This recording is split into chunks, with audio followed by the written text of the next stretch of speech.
يحق لمدينة المحمدية اليوم يحق لمدينة المحمدية اليوم أن تفتخر وأن تعتز بهذه الجماهير وبهذه الوجوه الطيبة التي حجت من كل جهات المملكة وبمختلف أطياف المجتمع، فنانين، مدربين، قدماء لاعبين، إعلاميين، مسيرين، الجميع قصد قبلة واحدة هي مدينة المحمدية.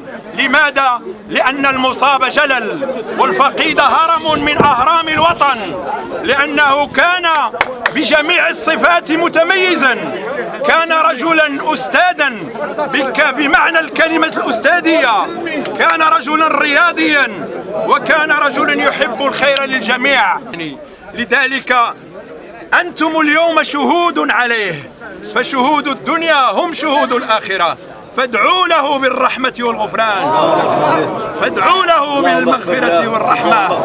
ولا عجب في ذلك، لأن حضوركم اليوم في هذا اليوم الحار هو أكبر شهادة على أن مدينة المحمدية ولدت ابنا بارا لها مثلها أحسن تمثيل. تأثرت كثيرا عندما التقيت واحدا من الإخوان في الرياضية اليوم يقول إن اليوم كان مقررا أن يكون الحاج طاهر رعد في برنامج في الرياضية، ولكنه اليوم يحل في دار الخلود، فرحمة الله عليه ورحمة الله على جيرانه، وجازاكم الله خير الجزاء أنتم الحاضرون في هذه الجنازة.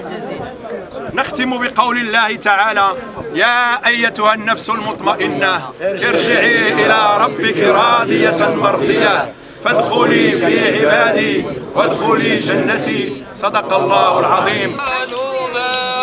أنتم إلا بشر مثلنا وما أنزل الرحمن من شيء إن أنتم إلا تقدرون.